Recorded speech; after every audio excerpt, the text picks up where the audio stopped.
Hi guys, welcome back to the channel, FPL Consult here, and in today's video I have a Game Week 10 wildcard draft to share with you guys. Now I thought to myself, since there's so much talk going on right now about people wanting to sell Haaland and go for Salah instead, why not put together a Game Week 10 wildcard draft that did not have Haaland, take a look at how it would potentially set up, and thereafter, in my case as well, and also for those of you who don't have a wildcard with you, consider whether you want to build towards this kind of a structure and whether it is viable moving forward. So hopefully this video is helpful for those of you on a wildcard, but also for those of you not on a wildcard and just using free transfers moving forward. If you do enjoy this one, please do drop a like. Please do subscribe as well, and we are of course still running a charity drive on the channel. I haven't spoke about it much because recently I haven't been posting as often, but now that we're back with content, I do want to shout out again the charity drive that we are running for Mindset Charity, which is a mental health charity, something very close to my heart,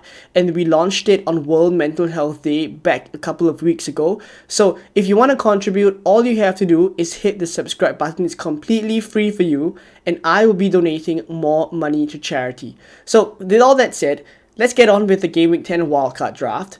And I have a couple of players in the starting 11 here already. It's mainly the keepers and defenders here, which we will focus on in this section. Now, the keeper that I've gone for in the starting 11 is Fabianski, and on the bench is Verbruggen. Now, to speak a bit about Fabianski first, I know that he is by no means someone that is nailed to start every single game week. After all, he is only a 4.0 million keeper, but the main thinking behind this is I only need him to start against Nottingham Forest away now in game week 10, and then Everton in game week 11, and then Verbruggen will come in from game week 12 onwards once Brighton's fixtures get good.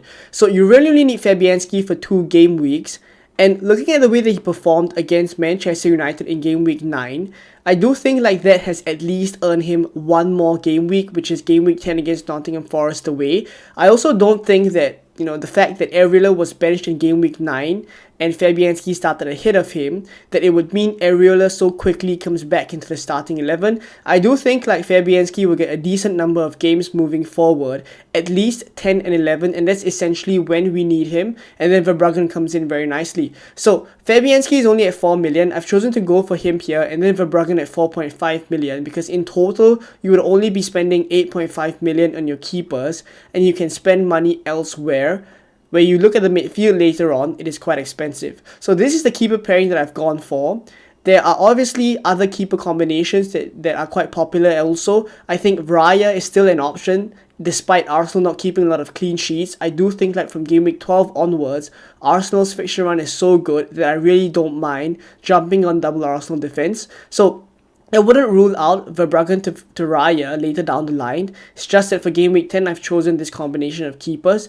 In defense, I have 8 Nuri, Vardiol, Konate, as well as Gabriel on the bench and Vandenberg. Now, the main thinking behind all these defenders that I've gone for is that there will be rotations catered for these kind of players. It's not that I'll be playing 8 Nuri, Vardiol, and Konate week in, week out, or say Gabriel if he's fit, and then Vardiol, Konate week in, week out. There will be game weeks that I've looked ahead for this draft that you can very well just bench a couple of players here and there, and then start the best 3. So 8 Nuri, 4.6 million as of recording.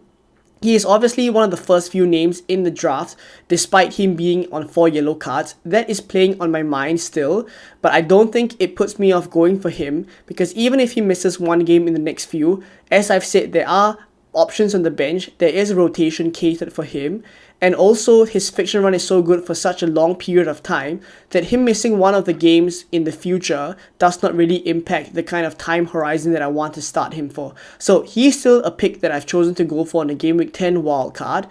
For Vardiol here, I do know that the fixtures moving forward for City are starting to get quite tricky, but as I've said, you're not starting him every single game week. I'm perfectly fine to bench Vardiol moving forward in game weeks where their fixtures start to get tricky. Say for example, there's Tottenham and Liverpool coming up for Man City in the next few game weeks.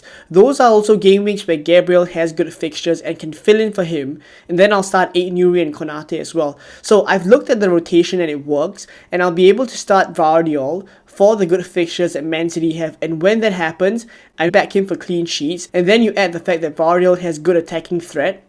I just like him as a pick to go for on a Game Week 10 wildcard. Now, as for Konate, he has Brighton at home in Game Week 10. Main thinking behind going for him instead of someone like Trent is firstly cost. He's so much cheaper than Trent, and I don't think that Trent this season has really justified his price tag. He is at 7.1 million, but he really hasn't gotten a lot of attacking returns of late, and then his bulk of points has really come from clean sheets, but Konate can also offer that as well. So I think the role that Trent has been playing of late has changed a little bit. In open play, he's become a little bit less attacking. And yes, the set piece threat is still there for him, but I really want to see more if I'm paying 7 million for Trent. So I'm not getting that, but with Konate, at least I'm still covering the Liverpool defense. So that's the main thinking behind him, and I think he's great value for the fixtures that Liverpool have moving forward. And again, rotation catered for him here as well. Now I'll speak about Gabriel and Vandenberg on the bench. Gabriel is currently yellow flagged, and I've spoken a lot about the rotation that he will offer with these assets moving forward, and this is obviously key.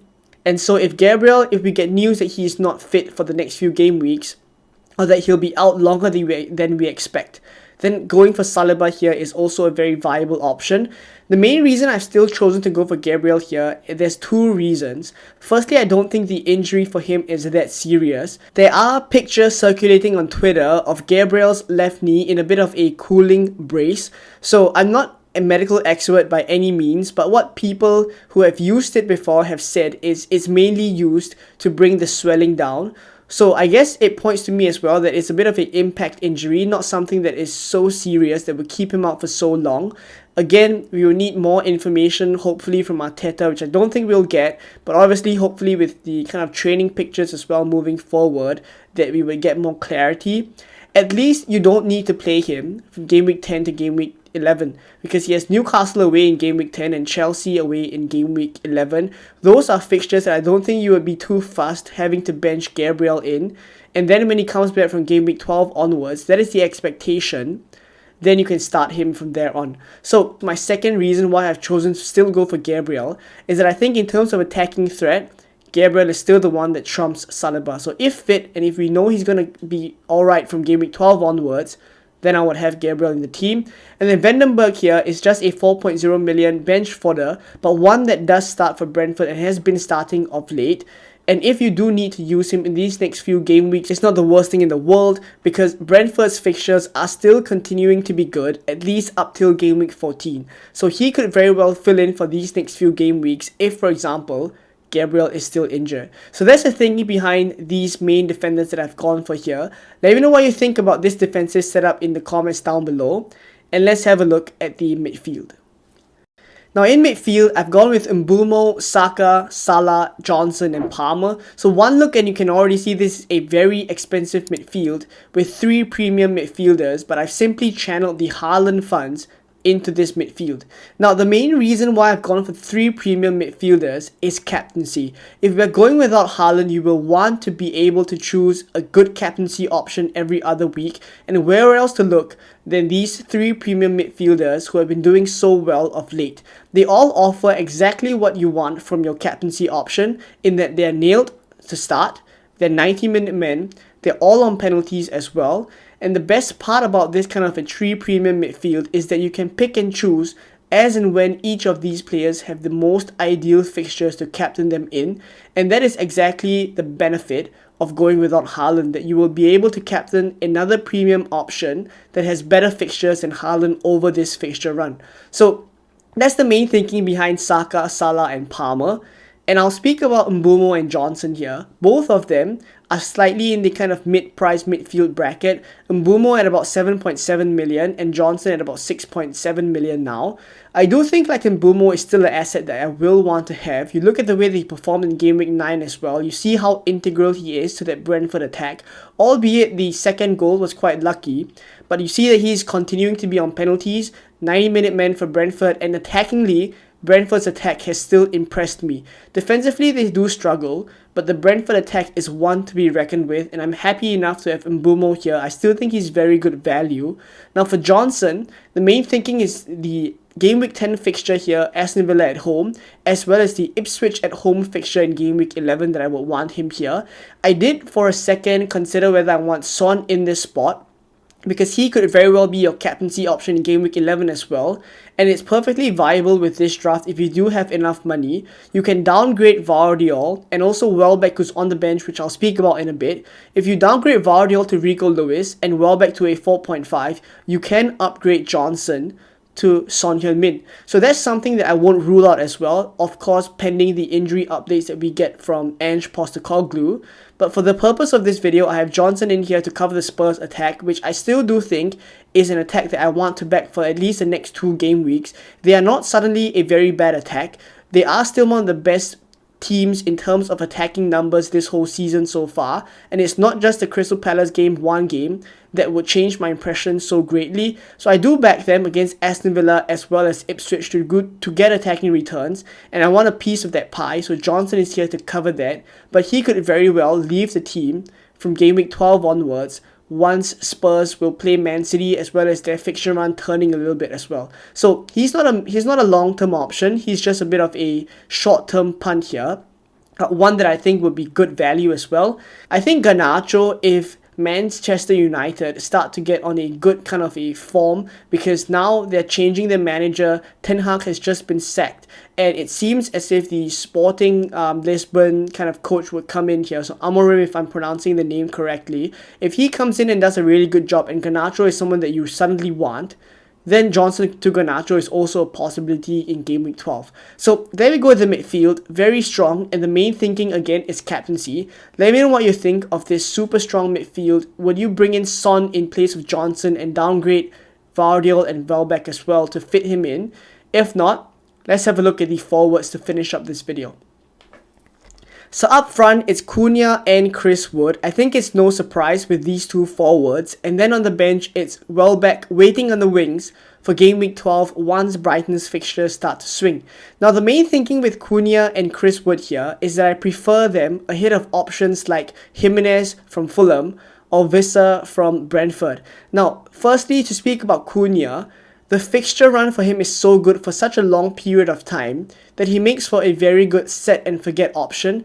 At 6.5 million, he offers so much. Not only are the fixtures good, he loves taking shots, he's very good for bonus points, and also the fact that he's potentially on penalties as well. You add all of that together, I just like the fact that Cunha is one of the first few names that you can go for and just have him and don't worry about the next few game weeks. Chris Wood here is slightly different. His form right now is incredible, such that I don't think I can go without him on a Game Week 10 wildcard, and therefore I've catered some rotation for him because the fixtures for him moving forward are a bit more of a mixed bag. There's Newcastle, Arsenal and Man City in the next few, and that's also the main reason why Welbeck is here, ready to rotate with Chris Wood, also so that I don't have to choose between one of them.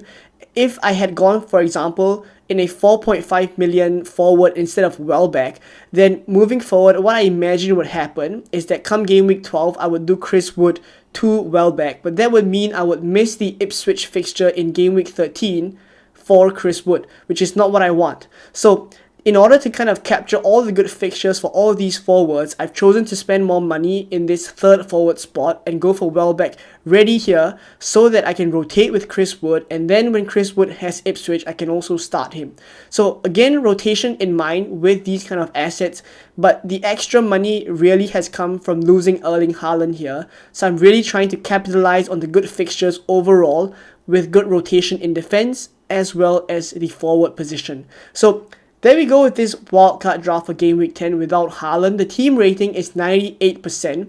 So for a no Haaland draft, to have a 98% team rating also points to me that in terms of a predicted points standpoint, AI also feels that there is decent consideration to go without Haaland as long as you have good enough captaincy options for the game weeks moving forward. So I do think that this draft for the next few game weeks will be able to not only take care of captaincy, but also fixture rotations, and thereafter you can obviously consider changing the draft according to new information that we get. But at least for Game Week 10, I think looking at it from a standpoint where I don't have my wildcard but I've built this draft, I do think like this no Haaland structure could work quite well as well. So it potentially is something that I will want to work towards moving forward if I'm able to save the transfers and change my structures. Let me know what you guys think. Whether or not you're on a wild card, are you considering going without Haaland? I'd be keen to know. and discuss with you guys in the comment section as well. If not, I hope you enjoyed this one. Please do drop a like. Please do subscribe as well. And again, just wanted to shout out the Mindset charity drive that we're doing. All you have to do is hit the subscribe button, and I will be donating more money to charity as we are also on the road to 10k subscribers. So hopefully you enjoyed this one and you're hitting the subscribe button. If not, I will see you guys in more Game Week 10 content coming very soon. Bye bye.